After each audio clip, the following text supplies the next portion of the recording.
Hello my dear friends, welcome to our beautiful से channel विज्ञान।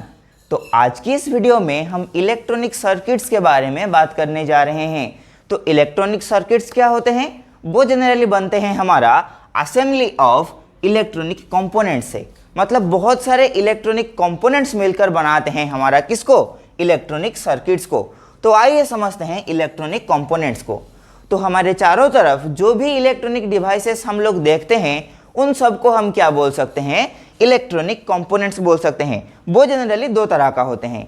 एक हो गया हमारा कंपाउंड इलेक्ट्रॉनिक कंपोनेंट्स और एक हो गया हमारा एलिमेंटरी इलेक्ट्रॉनिक कंपोनेंट्स। तो TV, fridge, washing machine, mobile phone, camera, computer, laptop जो सब हो गया वो है हमारा कंपाउंड इलेक्ट्रॉनिक कंपोनेंट्स। उसके अलावा और जो हम देखते हैं मतलब resistors, capacitors, battery, cells, galvanometer, voltmeter, ये सब हो गया हमारा एलिमेंटरी इलेक्ट्रॉनिक कंपोनेंट्स।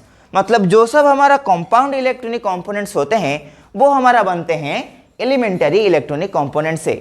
तो आइए पहले समझते हैं हमारा एलिमेंटरी इलेक्ट्रॉनिक कंपोनेंट्स को, फिर बहुत सारे एलिमेंटरी इलेक्ट्रॉनिक कंपोनेंट्स से हम बनाना सीखेंगे इलेक्ट्रॉनिक सर्किट्स को। तो आइए पहले कहानी को शुरू करते हैं हमारा कैपेसिटर से। तो कैपेसिटर के बारे में आप लोगों ने पढ़ा होगा। तो कैपेसिटर से अगर एक इलेक्ट्रॉनिक सर्किट बनता है तो वहाँ पे कैपेसिटर को हम ऐसे डिनोट करेंगे। तो यहाँ पे जो हमारा दो वर्टिकल लाइन्स हैं, यहाँ पे इन दोनों का हाइट हमारा बिल्कुल सेम रहेगा और यहाँ पे जो दोनों हॉरिजॉन्टल लाइन्स है ये दोनों यहाँ पे वर्टिकल लाइन्स को पूरी तरह से इंटरसेक्ट नहीं करेगा। ठीक है, तो यहाँ पे हम इसे क्या बोलते हैं? कैपेसिटर बोलते हैं। तो फिर आते हैं हमारा रजिस्टर पे। तो रजिस्टर को जनरली या तो ए से डिनोट किया जाता है या फिर एस से डिनोट किया जाता है। तो यहाँ पे कई कई किताबों में इसे रेजिस्टेंस भी बोला है। तो कहीं पर अगर रजिस्टर लिखा हुआ है या फिर रेजिस्टेंस लिखा हुआ है तो उन दोनों का बात यह है कि वो दोनों इसी स्ट्रक्चर को ही रिप्रेजेंट करेंगे। तो फिर आते हैं हमारा लोड रजिस्टर या फिर वेरिएबल रजिस्टर के पास। तो ये एक ऐसा रजिस्टर है जो डिफरेंट टाइम में डिफरेंट रेजिस्टेंस को प्रोवाइड कर सकता है। मतलब हम इसे अपने हिसाब से एडजस्ट कर सकते हैं। मतलब रेजिस्टेंस पे अगर एक टेढ़ा एरो मार्क लग जाएगा तो वहां पे इस वाले स्ट्रक्चर को हम क्या बोलेंगे?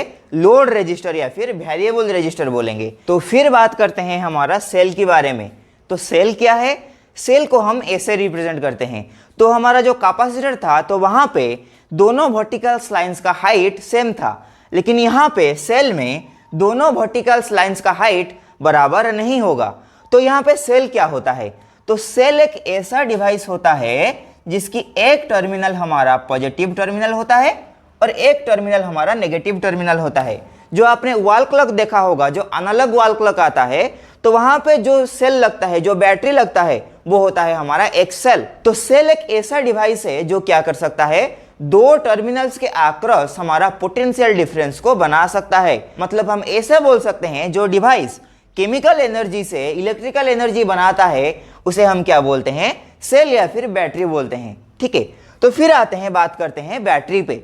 तो बैटरी क्या होता है? जब 4-5 सेल एक सीरीज में कनेक्ट हो जाते हैं तो वहां पे बनता है हमारा क्या? बैटरी।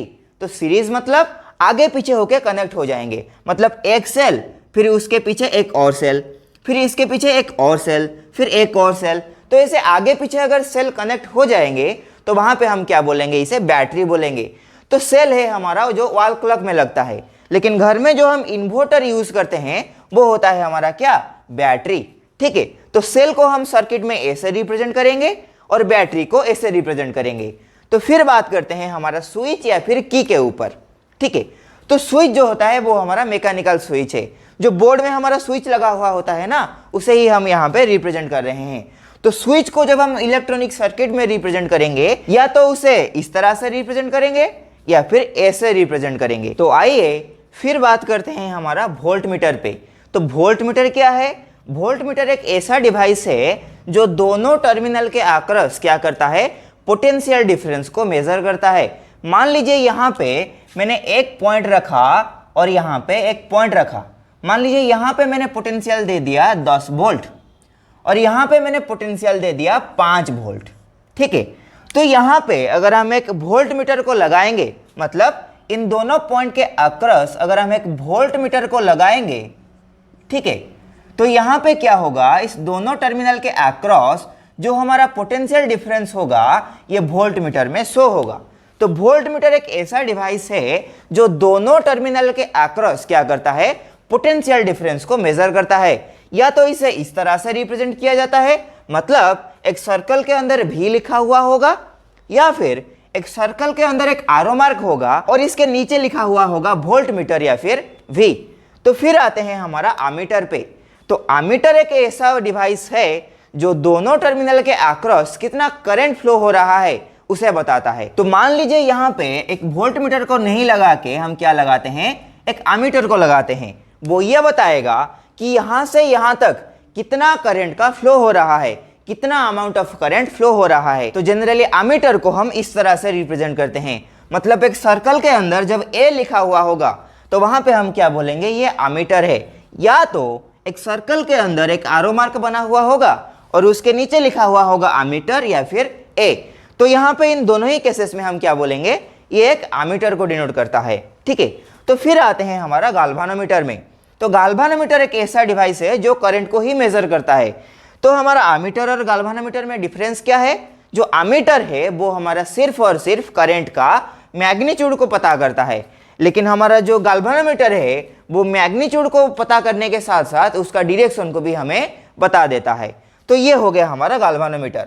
तो गाल्वानोमीटर को एक सर्कल के अंदर जब G लिखा हुआ होगा, या तो एक एरो मार्क जो कि सर्कल के अंदर होगा उसके नीचे लिखा हुआ होगा गाल्वानोमीटर, या तो इसके नीचे G लिखा हुआ होगा, तो वहां पे दोनों ही केसेस में हम क्या बोलेंगे, ये स्ट्रक्चर को गाल्वानोमीटर बोलेंगे। तो यहां तक हमने कुछ बेसिक एलिमेंटरी इलेक्ट्रॉनिक कंपोनेंट्स के बारे में पढ़ चुके हैं। उसके अलावा और भी बहुत सारे बेसिक इलेक्ट्रॉनिक कंपोनेंट्स हैं, मतलब एक हो गया हमारा डायोड, एक हो गया ट्रायोड, एक हो गया ट्रांजिस्टर, एक हो गया हमारा लॉजिक गेट्स। तो इन सब के बारे में हम तभी पढ़ेंगे जब हम सेमीकंडक्टर पे बात करेंगे। लेकिन अभी हमारा मोटो ये है कि हमको बनाना है क्या, इलेक्ट्रॉनिक सर्किट्स। तो इलेक्ट्रॉनिक सर्किट्स क्या है, तो सर्किट्स का अगर आप डिक्शनरी मीनिंग ढूंढेंगे तो आपको मिलेगा एक क्लोज्ड लूप, मतलब एक ऐसा लूप जो हमारा क्लोज्ड हो, तो वो किसी भी शेप का हो कोई फर्क नहीं पड़ता।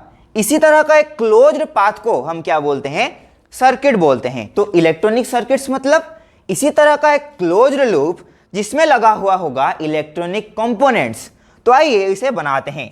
तो मान लीजिए यहां पे हमने रखा एक बैटरी को, ठीक है, और यहां पे हमने रखा एक रेजिस्टर को, ठीक है। तो फिर हमने क्या किया, इस रेजिस्टर को इस बैटरी से कनेक्ट कर दिया, ठीक। तो चलिए यहां पे बना लेते हैं एक कैपेसिटर।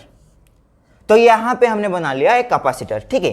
तो यहां पे हमने तीन बेसिक इलेक्ट्रॉनिक कंपोनेंट्स को उठाया और इन सबको मिला के क्या बना दिया, एक क्लोज्ड लूप बना दिया। तो इस पूरे असेंबली को, इस पूरे अरेंजमेंट को हम क्या बोलेंगे, इलेक्ट्रॉनिक सर्किट्स बोलेंगे। तो यहां पे इस पूरे सर्किट में कितना इलेक्ट्रॉनिक कंपोनेंट्स होगा उसका कोई लिमिट नहीं है, हम लोग जितना भी डालना चाहें डाल सकते हैं। तो उन सब से बनेगा क्या, हमारा इलेक्ट्रॉनिक सर्किट।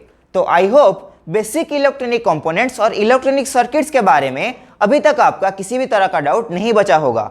तो अगर आपको कोई डाउट है तो आप कमेंट सेक्शन में पूछ सकते हैं। तो अभी के लिए बस इतना ही। तो ऐसे ही एक और इंटरेस्टिंग टॉपिक के साथ मिलते हैं हमारा नेक्स्ट वीडियो में।